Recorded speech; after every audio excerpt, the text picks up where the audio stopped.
follow along if you'd like to see the shenanigans and the facial expressions, because it's always more fun. At least me, I'm a visual person. It's always more fun to watch what's going on. And to see Amanda, Amelia, Mike, why do I keep?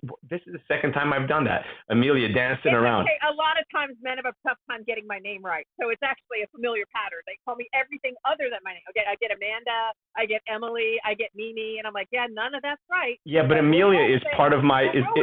Amelia is part of my culture as well, because in Portuguese, Amelia is a very common, not very common, but it's a name that's used and it's in my family. But I've got a friend of mine, Amanda, that I was in the room with just before coming in here. So that's why, by the way. Amanda, I could be Amanda. I can name Amanda. Well, listen, she's a beautiful person and you're a beautiful person, so it all works out in the end. So today we're going to be talking about a fascinating topic. And before we get into, I know Amelia already asked to do that, but go down to the bottom because, again, we are having a challenge with Clubhouse this morning. Make sure that you're sharing this room. By the way, you don't have to just share it once. You can share it multiple times. You can share it onto Clubhouse to wake up the algorithm, let your followers know where you are. And you can also certainly do that by sharing it to Facebook, to LinkedIn, to YouTube, to all your social media platforms. You can text people. You can do all of that. And of course, you can follow us. And if you're following and watching on our social media pages, LinkedIn, Facebook, or YouTube, by all means, feel free and please do share this, because this is one of those conversations that so many of us are struggling with. As a matter of fact, before we went live, I was talking to Amelia about how today is the fourth day of school for my son. For the one that's still home, of course, the other one's been in college for 3 weeks, and that comes with its own challenges. But I've had to drive my son to school twice this week because the bus doesn't come. So that and getting him up in the morning and everything else. So today we're diving into that, and we're going to be talking about the dynamics and really opening up the conversation about the child and parent-child dynamic. So that's what we're going to be talking about. And I know that that's something that we can all learn from. So make sure that you're sharing this and inviting people in that can not only have something to share to this conversation and to add to this conversation, but those that definitely need to hear it. And if you're a parent, you need to hear it. And even if you're not a parent, you might be a parent soon. And okay. Dealing with it. Let's go. Amelia is on fire and burning. Let's go, Amelia. Tear into it. So here we go. So last week we were asking about topics. So we are watching the chat. So if you have a topic that you are struggling with, we're going to reverse engineer for you and give you the behavior modification tool to get you 3 steps through what it is. So if you've got a topic, we're watching the topics. We wanted to dive in quickly with parenthood. And so here are some of the behavior tips that we have started to lay down that track in order to set the foundation for success between parent and child. And so here is a great opportunity. As humans, there are certain times of change where you are more receptive, right, to change a behavioral sequencing or a behavior patterns, right? So when people first get married, they're open to change. When people first have a baby, they're open to change. When kids first start to school, right? These big life events, the mind tends to be a little less resistant during that spongy area. So kids that are off to school, your brain is right now open for a new way of thinking. So let's grab those opportunities. I can also tell you how you can trick the brain into getting into that spongy receptive area. But for right now, let's lean into the fact that we are leaning into Q4. Most of us enjoyed some semblance of the summer, which means we were a little bit lax on some of the wealth building and wealth generation, a little bit lax in the tactical planning. We lean a little bit less during the summertime into getting more enjoyment, relaxing, bonding, yada, yada, yada. But now here we go. We're going to reset some patterns as we go into Q4. So for those people who've got kids that have gone back to school, here is a behavior trick that helps them succeed, whether the kids are still underneath your roof or if they're off to college. And that is changing the environment for the intention of what they want for the outcome. I rearrange my home as we move into summer so that my kids get a summer environment that usually has more creativity, more freedom, and more ability for them to practice control skills. And as we lean now into back to school, we change the environment again so that they have more structure, more routine, and more ability to be able to decipher what is and isn't working for them. So what we did on this side. So my daughter got a new desk. She got a new light. She got a new chair. We set up and rearranged her room so that there is a corner, which is like, we call it the comfy corner. Remember, how you name it, right, makes a difference. So if you call it the homework corner, they're not going to want to go there. Nobody wants to do homework. We call it the comfy corner, and we added her colors and her material, soft and fuzzies and all that kind of stuff, really good lighting. All her plugs over there so that she's got her phone and all her electronics, and a timer, because she is required, in order to be able to do what she wants to do, she is required to spend an hour in the comfy corner. Now, during that time, there's a whole bookshelf there. Patricia laughs all the time of my crooked bookshelf, but there's a crooked bookshelf that's over there where she can read. There's a journal. No, there's no hunting. She doesn't have to hunt around for pens, and I need to find paper. Everything is already equipped so that in that corner, she can spend time in her mind. It's not necessarily just for homework. I am creating a routine that is encouraging her to think and put her brain and her feelings together in harmony. Again, it doesn't matter if your kids are off in college, being able to encourage them to say, do you have a comfy corner or a comfy bunk bed or a comfy whatever, so that they set a time and a routine, because what happens is your mind wants a routine. It's starving for a routine.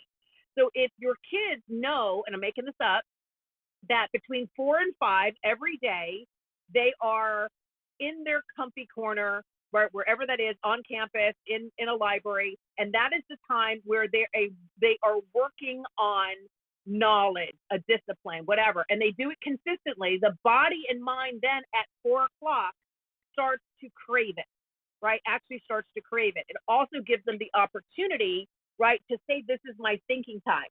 So in time blocking, they can put little notes in their calendar of things that they want to think about while they're in this hour, which is self-reflection, right? So I have my comfy time in the morning. I have it again in my evening routine. So what we want to teach our children is not tell them what to do, because they don't listen. We want to move into a new relationship with our children, which is a mentee-mentor relationship. So you're going to say things like, have you considered, and make a suggestion. You're going to be able to say, have you experienced what comes out of a comfy corner, right? So that you start opening up this dialogue of introducing habits and practices that are life skills. This is what we are doing at Designing Genius at mass scale by dropping our first accredited course into colleges across the country, teaching life skills, to be able to code for them what they actually want, and coming back to the tiny minuscule behaviors in order to align for that outcome. For many of us, we never learned. We never learned the life skills that are required in order to have the things that we want. What we learned was the life skills of the adults around us. Well, most of us want to achieve more than the adults that were in our younger youth. And if you want to achieve more than what you were surrounded with, you cannot use their formula. Their formula got them where they were. No judgment here. Thank God they did, because here you are. But you're using a formula that only results to what you witness. If you want something different than what you witness, you must use a different formula. So I'm going to take a pause right there. I'm going to read the chat, and I would like to welcome in some of the people here on stage as we start talking about setting a new foundation, going to Q4 for back to school, a new foundation between you and your chosen partner, right? Because things are going to change. Because guess what? If you're in a relationship, in-laws are coming. So we want to reconnect with our partner now over the next 7 weeks before we add on other people that are going to enter our life during the holiday time.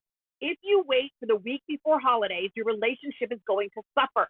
We want to start building your relationship now, preparing you for the strain of the holidays. So I'm pausing, I'm reading, I'm opening up the mic for comments, questions. I will say, I will say that's gold. The in-laws are coming. With mine, as I told you, are here now. But I love that. Prepare for that. And I will say that, and I couldn't agree more that our children need structure. They need rules. They need guidelines. As much as we think we don't want them, we ourselves as adults need them, right? Because it keeps us on track, keeps us on task. It keeps us and forces us and or helps us to get things done. And it's even more so. And now's the time to do it with our kids because having those guidelines and those boundaries is so important. So let's open up the mic. Who's got a question or a comment to share with Amilya this morning? Because that's what we're doing here. We're opening it up and diving in. I love the fact that people are talking about Amelia Island. Yes, yes, yes, yes, yes. Off the coast of Florida, Amelia Island. I love it. It's a little tiny hideaway. I giggled to death when I was invited out to actually go. And so, no, it's not my island, but I love the fact that it has my name. Nice. I thought there were just a bunch of Amelias hanging out there. But by the way, listen, since I got the mic, we're still only at 120 people on here. I'm going to invite everyone. I just put in the chat. Remind everyone. Not showing. Yeah, the room is not. We got people trying to text going, what happened to the room? I'm like, the room's here. You just can't see it. We're here. I had to come in through an invite that somebody sent me this morning into the room because I couldn't find it either. So please do make sure that you're sharing this hallway and pinging people in. I can't ping anymore because I've been pinged out. I'm in ping jail for now. Of course, for those of you listening on social media, what does that mean? Well, if you're on Clubhouse, you know what that means. If not, by all means, join us on Clubhouse and share these videos if you're watching live now. So thank you again. Opening the mic. So let's talk about what. Oh, yes. Hi. Welcome, Norm. How are you? Hey, it's Norman. How are you, Amelia? Hello, Norman. How are you doing? I may have chimed in a bit late when I heard you about, what was you saying? The in-laws, which you always refer to the outlaws coming over. Yeah. Can you just refresh me what you just went back on? And I only came in a touch late. I missed it because Tony pinged me. And that's right. You can't see you cannot see the hallway on your room. I don't know what's going on here. Right. So we're and then I'll contribute. Sorry. Yeah, we're trying to tackle the behavior and the modification tools of what is on the horizon.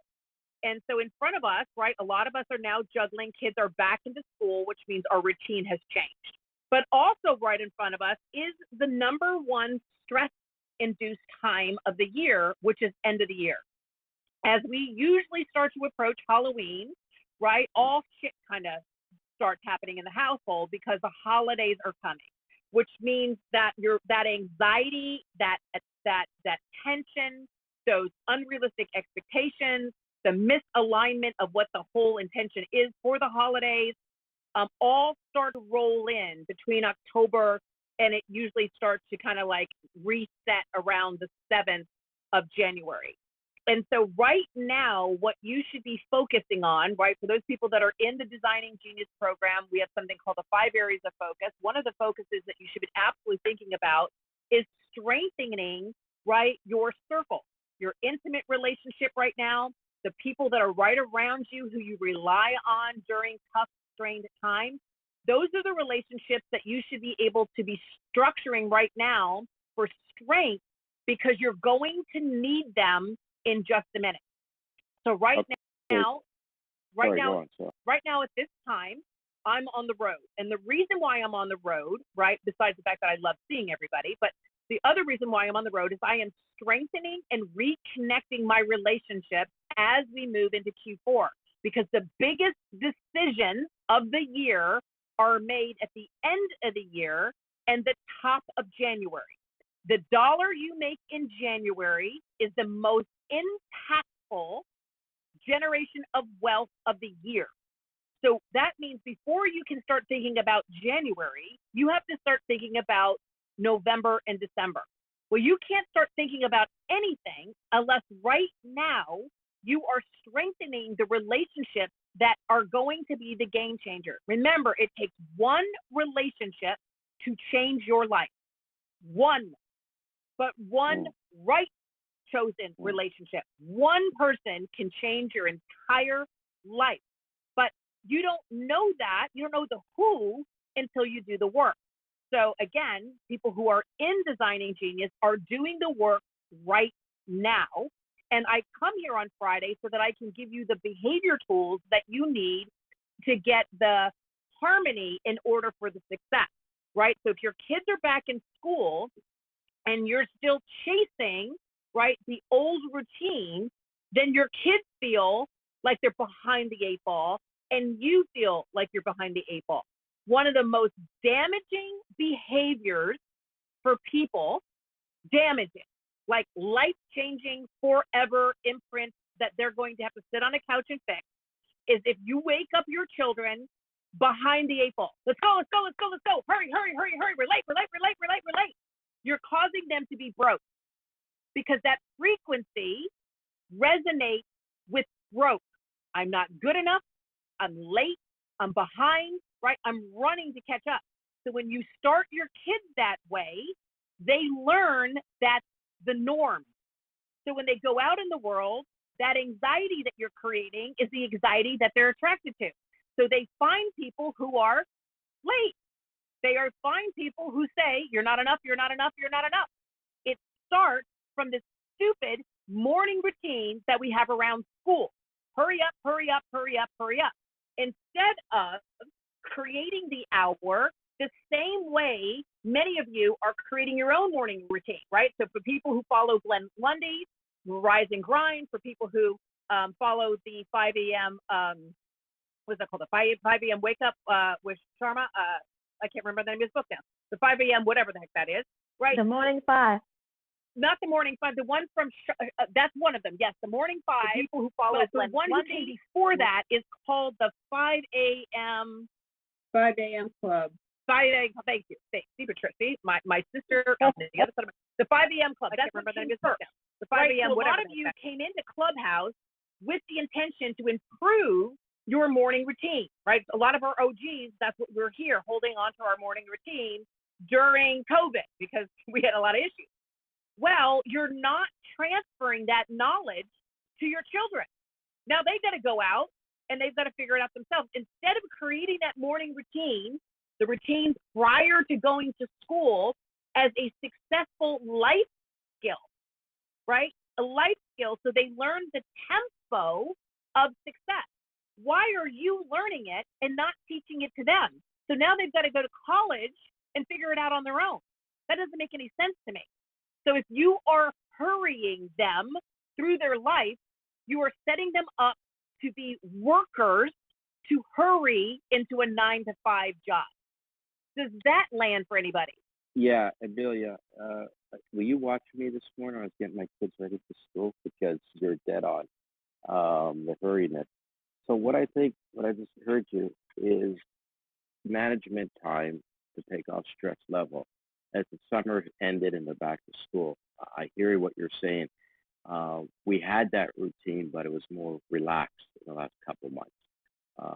As things get back to normal, no masks, we're getting out of that system. We have to get more, I guess, self-awareness of ourselves to get the kids to school, whether you have kids or not, and to not rush it and push them. I hear what you're saying, like, go, go, go. And that's what it was like this morning, is my example to everybody on the stage.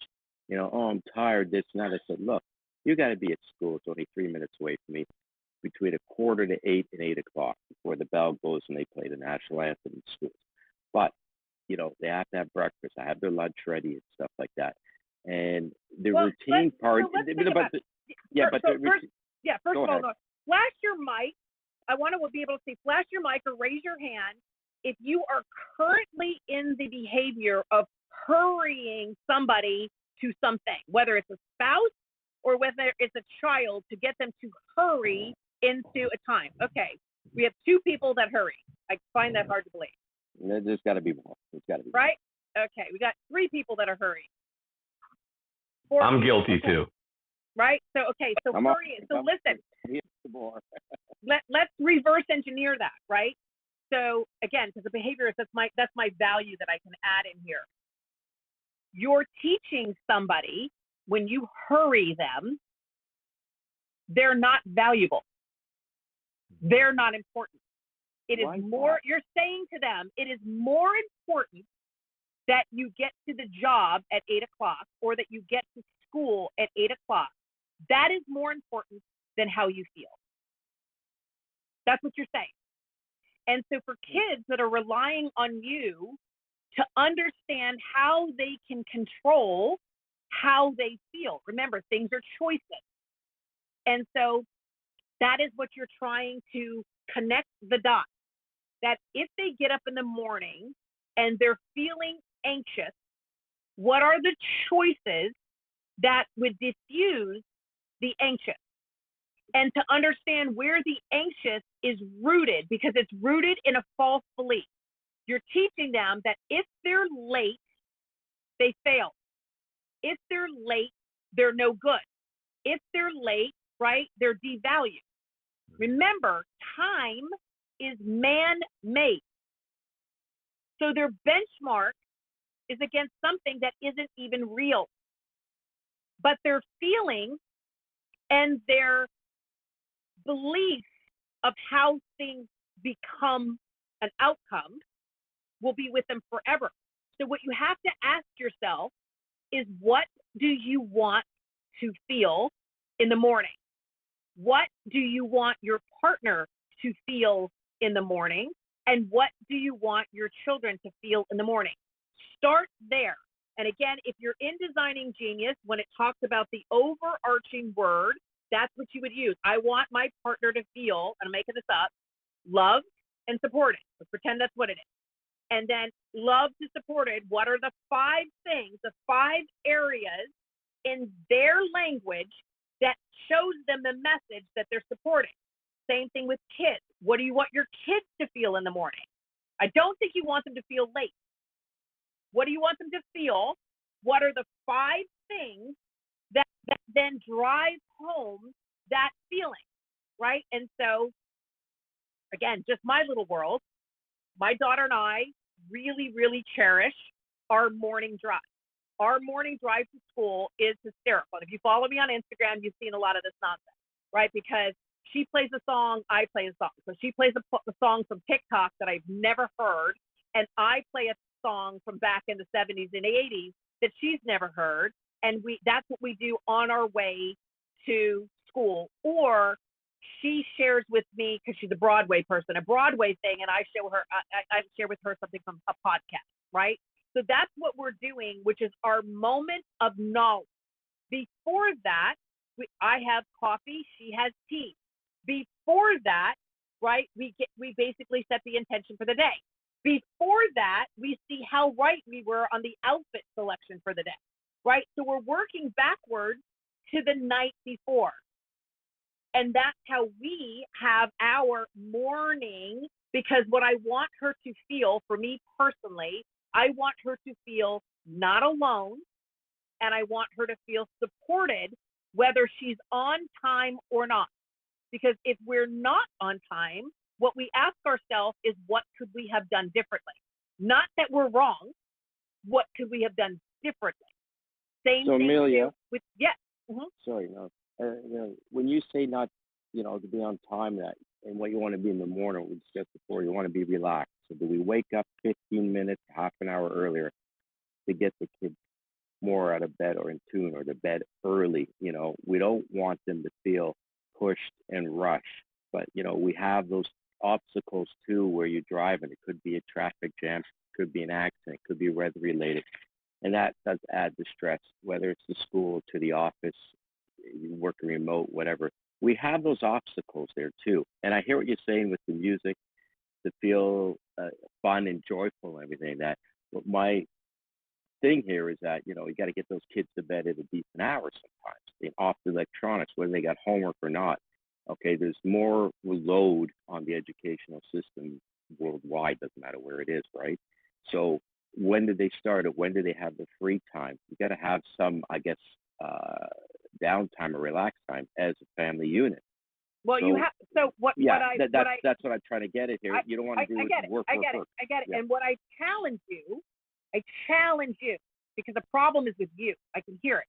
What are you measuring? Are you measuring a child that's on time, or are you measuring a child who feels active and a participant in their life? You have to figure out, what are you measuring?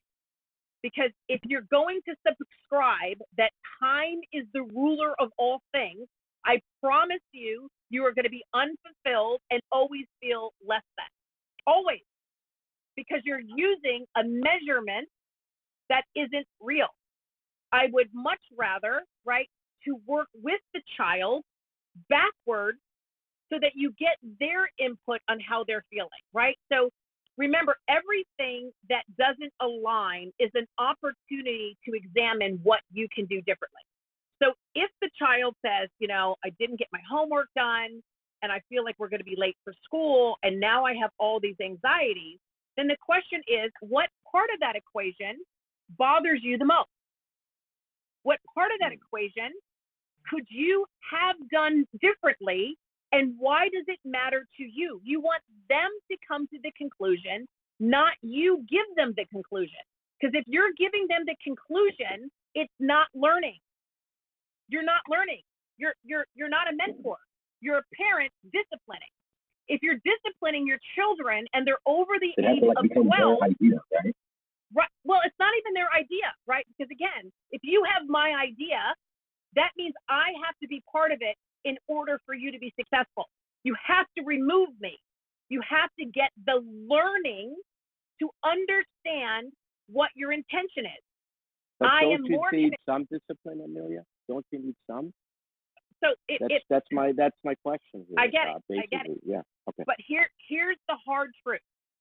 The way you develop as a human, right, 0 to 7, 7 to 14, right, is where discipline comes in, because that's where the brain is, cause and effect.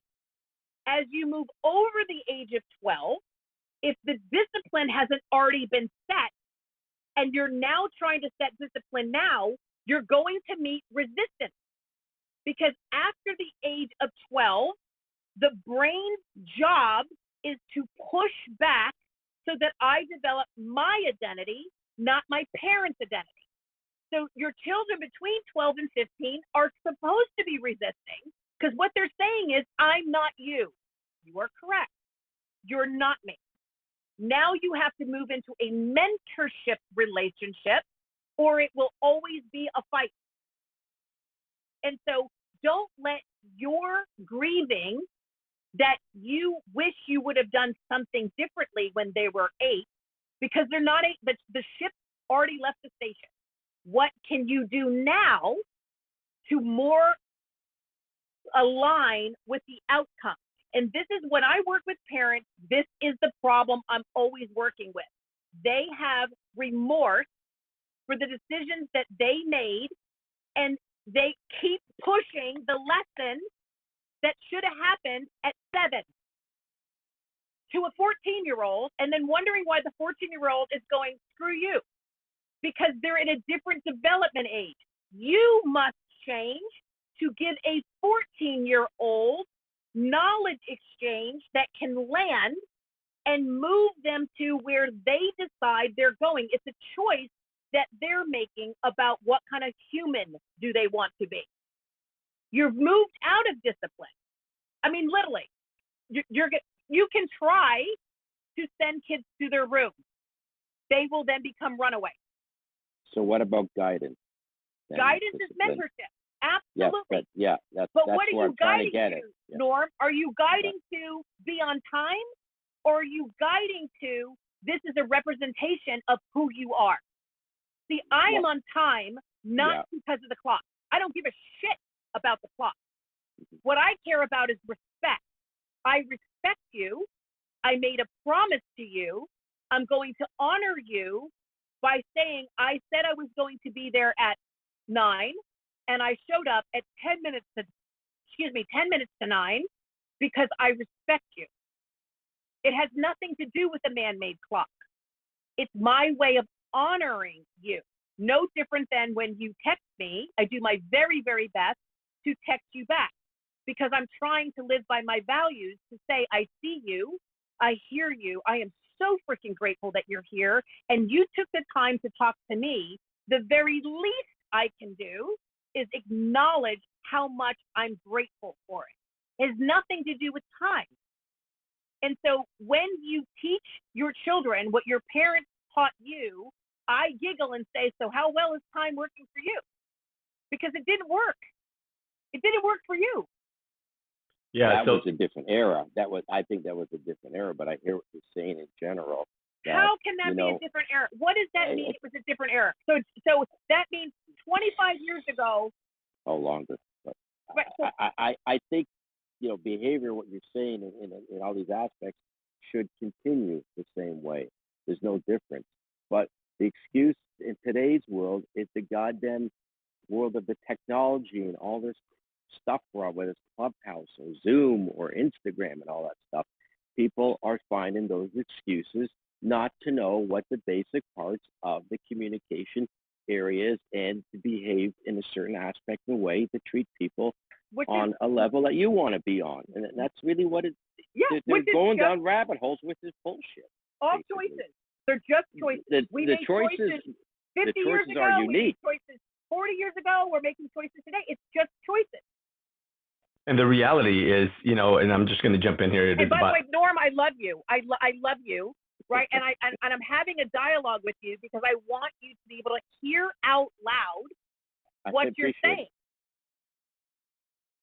right? And so if you have a child who's like me, which God help you if you do, if you have a child like me, I'm going to fight you because you're telling me I'm wrong.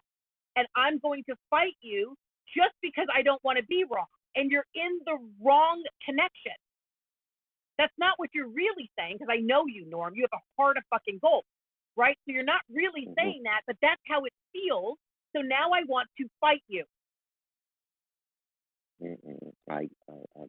I'm getting it. Right? And I want you to accept me. Right? What is the more powerful than love? Right? There was a big thing in men's health in 2019. They polled almost 50,000 men and asked them, if you had two choices, which would you choose? To be respected or to be loved?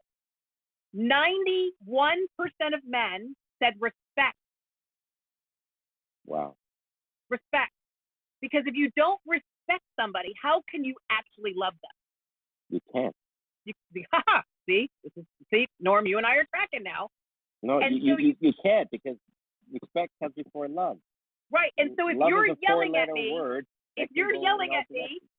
you're not respecting me. And so if you're yelling at your kids, you're not respecting them. They won't love you back. They won't love you back. Or that's what it feels like. They do love you, but it doesn't feel like it. And so that's why I'm challenging you, Norm. I'm challenging you because I care. I challenge you because I know you, and I'm challenging you because you have this unbelievable inside squishy side that is wrapped in porcupine. And I think that as your kids are getting older, and I watch you on Instagram, they're getting mixed messages. And you're having them hold on to time and hold on to these tangibles that are not real. They're not real. With your support, they can do anything. They can do anything because you're transferring the knowledge so that they know more sooner than you did. That's all I'm doing with my kids, is I'm trying to show them what I learned sooner than I learned it, and letting them then do what's best for them with the knowledge. It's not what I did with the knowledge. It's what they're going to do with the knowledge. So here's one question. I want somebody else to talk about this in your whole segment here. When I go to my parents and them being older, okay, and the condition when they're with them and, they're still well healthy, they say, oh, put that away. Don't play like that. Like, it's like almost directional, like rules everywhere when I go to the condo or we go out. Like, okay, that's enough of this. Put that phone away and this. It's like, hold on. They're my kids. Let me, tell them some things. It's your place. But, they're sort of getting a message like, do I have to do this when I'm at the grandparents? Do I have to be like at attention? As they age, I'm not getting that behavioral part. There's a different form of message coming to them where I'm more laid back a little bit and trying to condition them to say, hey, it's all right, it's cool. They may not get it, but my house, it's my rules too. My ex-wife, her house, her rules too, and what we do. And there is some barriers, boundaries, and stuff like that. So when you have another set of grandparents doing their way, are you giving a mixed message from, two divorced parents? No, Husband, because yeah. what you're trying to teach them, right? Get out of the logistics of what your parents are saying and look at the overarching message. The overarching message is you believe, and I'm speaking for you, so just tell me if I'm wrong, right? You believe in respect of the elders. So do I. So do I. Yes. And so you're saying this isn't about you on or off your phone. This is not about whatever it is, the details that are going out. This is about a fundamental belief system that we must honor those who came before us. These are my parents. You are here because they are here. I am here because they are here, and you are here because they are. So we're going to honor and respect them. The way they feel respected is if you do these three things. Similar, child, that when I do these things for you, you feel the same way. Do we agree we want Nanny and Papa or Grandma or Grandpa to feel loved by us?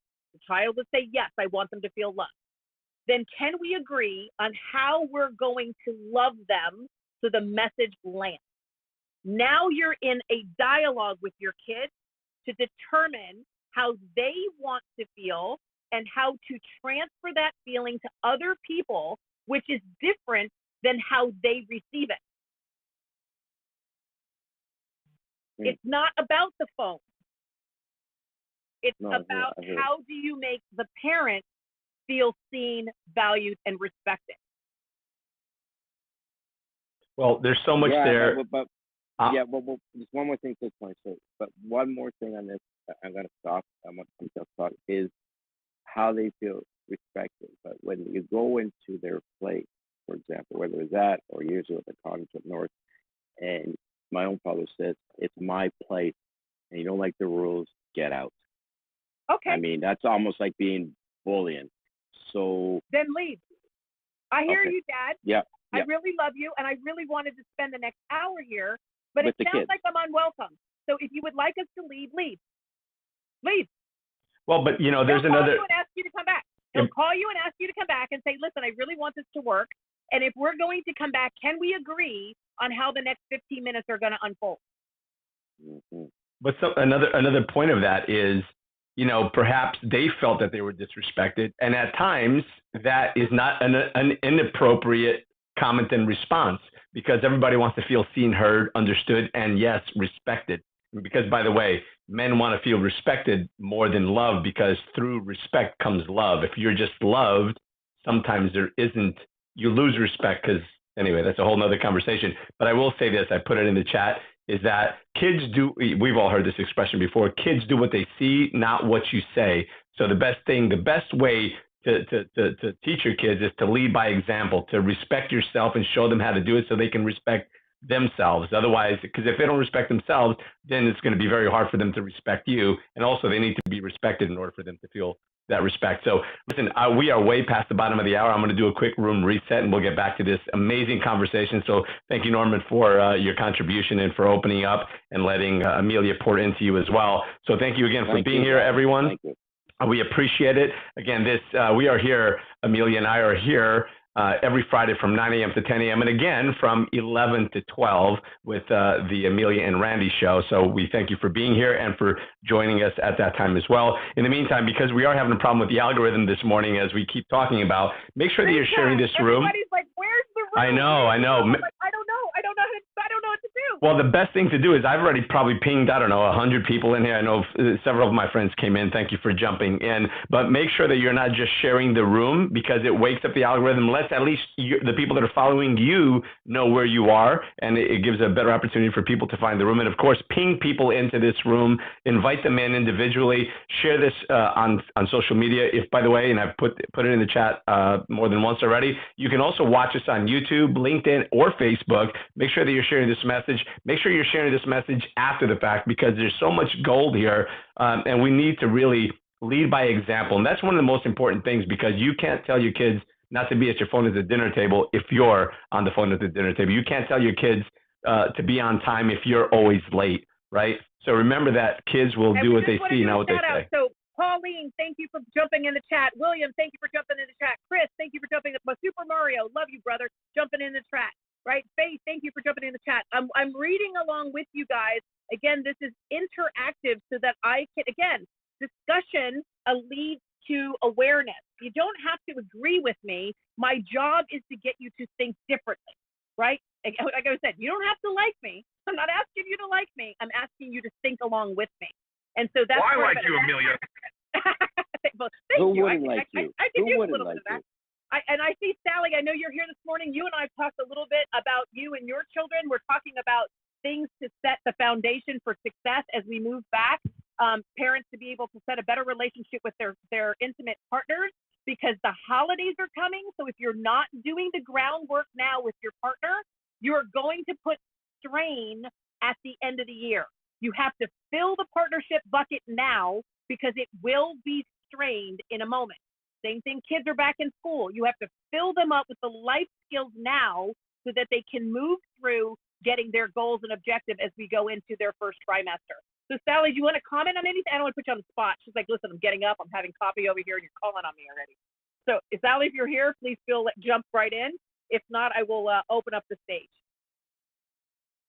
And by the way, flash your mics, because that also wakes up the algorithm. So if you're here and you're enjoying this conversation, flash those mics. If you're on stage, let's see it. Let's see it. Yes, yes, yes. Let's wake up this algorithm, bring more people into the fray. Back to you, Amilya. There we go. So as we talk about setting up the behavioral tools for where we're going in Q4, are there any questions or a topic you want me to lean into so that I can give you a behavioral tool? I talked about how we're structuring on this side, right? We changed the environment. We changed the relationship, right, with time, for example, because I'm creating a morning routine over here for my kids and a after school check-in. So they're learning the life skill of a thinking corner, right? So the thinking corner isn't about school. The thinking corner is I'm trying to teach my daughter to think an hour each and every day. So what she does in that corner is already there. There's arts, there's crafts, there's a journal, there's books, there's a comfy chair, there's a light, there's a desk, because that's her time. And what's interesting is how I then respond to her honoring her thinking time, right? So the environment is working for me, right? I have the responses between her and I are working. When she's in that thinking time, I'm celebrating. She's out of her room, by the way, right? She's out of her room. She's in her thinking spot, and she's learning the life skill to think. How many people here wish their parents taught them how to think before we had to go out and learn it on our own? I wish my parents did, right? And so you're teaching them to think, right? You want them to start learning, how do I feed my mind, and what does that look like for them? How do I feed my body, and how do I feed my higher calling?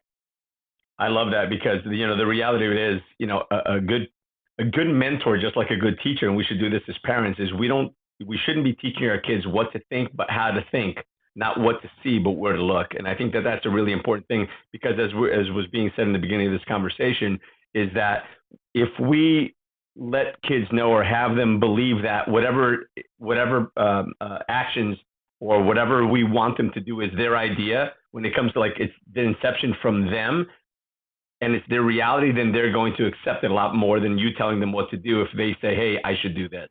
Right. So I think that's great. Interesting exercise, Tony. I work with a bunch of parents.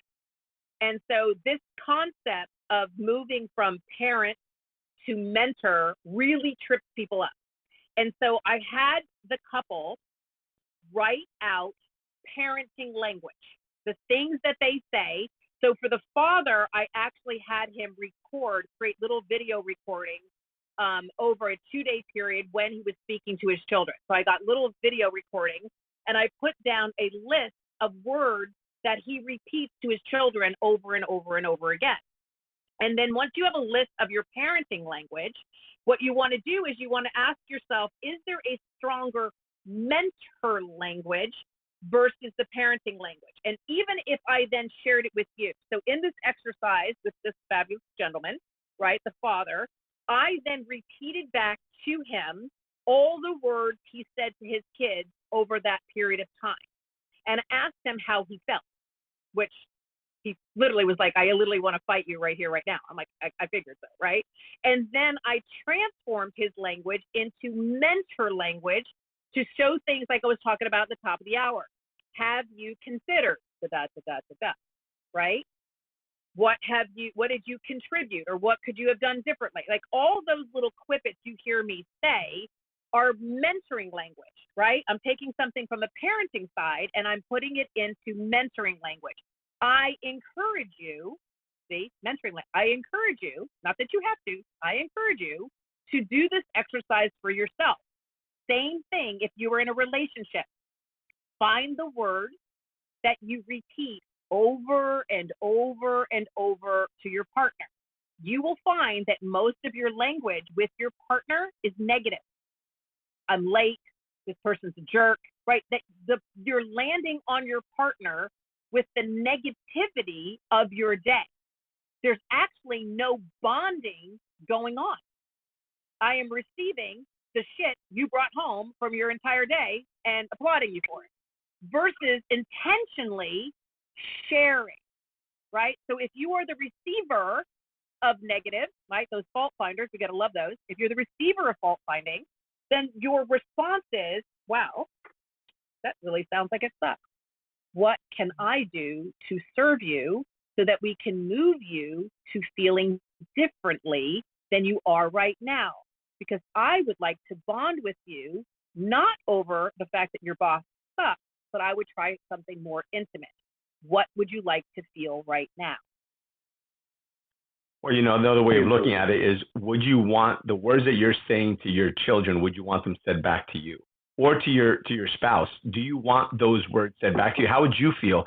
There's a saying that says, taste your words before you spit them out. Or, if you were to wear the words you speak, if they were on your skin, would you still be beautiful? Just remember, speak to your kids the way you want to be spoken to. Well, actually, really, we talk about speaking to yourself the way you speak to your kids, but you really have to be careful, because the way you speak to your kids is the way they speak to themselves. Kind of going back to the conversation that we're having of the parent and child dynamic, is the way you speak to yourself, to your kids, is the way they're going to speak to themselves, and you're the voice that's going to be in their head for a very long time. So remember to be kind, remember to be respectful, and teach them to respect and love and honor themselves. Hey, Tony. Hey, Amilya. TM. I love this conversation. Hey, TM. Hey, my friend. I really love it. How are you, my brother? I miss you. I miss you back, and I miss you here in Atlanta. But, Amilya, our interview airs this weekend, Leadership on Demand.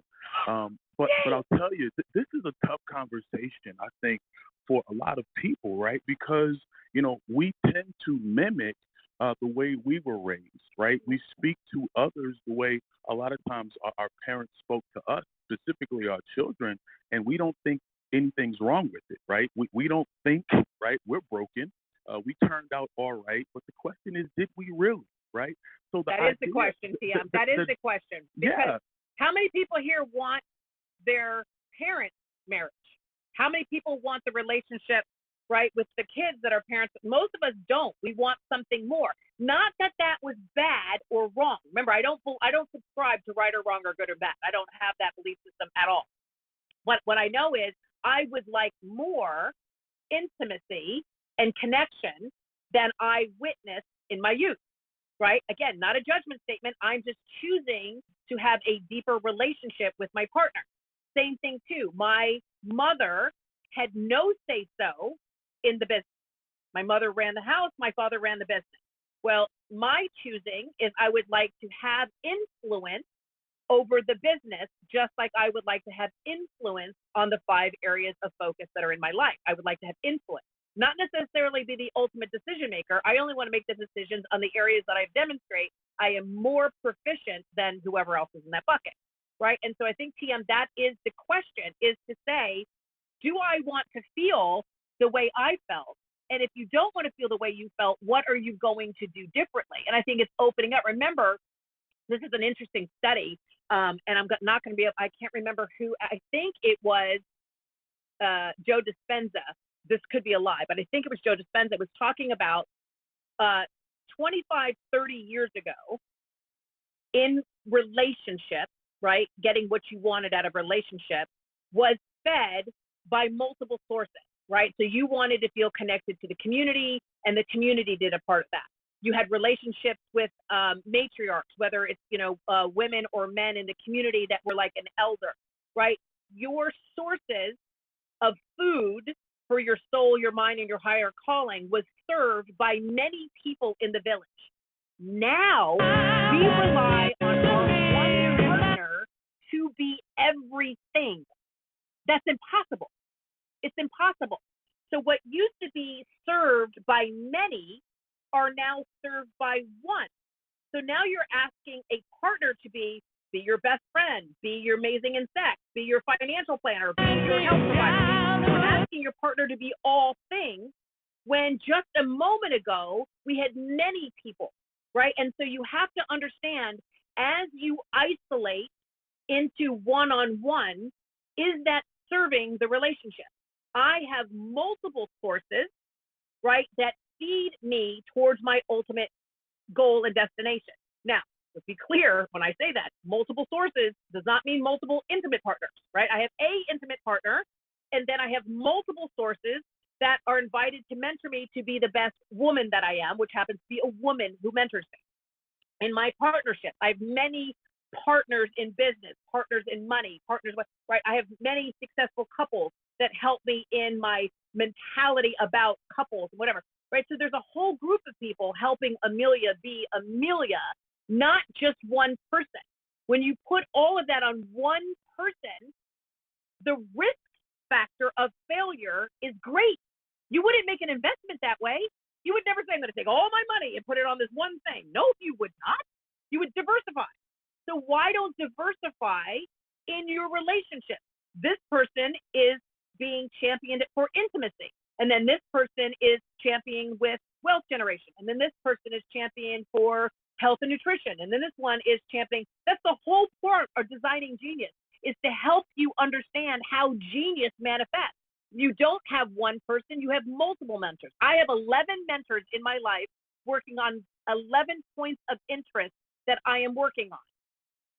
What is the chances of me succeeding if I have 11 people who have demonstrated that outcome? Much higher than relying on one person. And that's why at this 9 o'clock hour, we're inviting you to think differently. We're inviting you to different opportunities to move from where you are to where you want to go. Opening the mic before Mr. Amazing Meltzer comes to the stage. There's two questions here, which is difficult to get to both of them, but I had one question was, how do you deal with a teenager who refuses to clean their room? And then the other one that came in on chat was, how do I best show my daughter I love and support her during the busy school year since I can't be at all her events? So I don't know which one. We can't get to both of them. Let's get to one of them. I'll do the cleaning room because I get this one all the time. Okay, I want you to pick two things that are important to you, right? Two things that are important to you, and ask your child to pick two things that are important for them and trade. Trade. So they're going to say what's important to them. I'm going to make it up, right? Important to them is to stay up 30 more minutes at night. And what's important to you is the room. And then you're like, okay, you get your 30 minutes if I get my room. Trade. Nice. Trade cards. Nice. Well, that was a quick, easy answer. I love it. How about since we have 2 minutes, let's see if we can hit the other one that came in from David. Is how do I best show my daughter love and support, daughter or son, if you can't be at all the school events? Well, you have to first. Okay, so I have the same thing because I'm a single mom and my daughter has lots of events. And so what we do is I have her at the beginning of the year. There's a school calendar and there's a sports calendar. And we go through it together and we talk about, oh my God, I remember this event, right, that was in Boston. This event was here. And I ask her to mark for me which ones are the most important.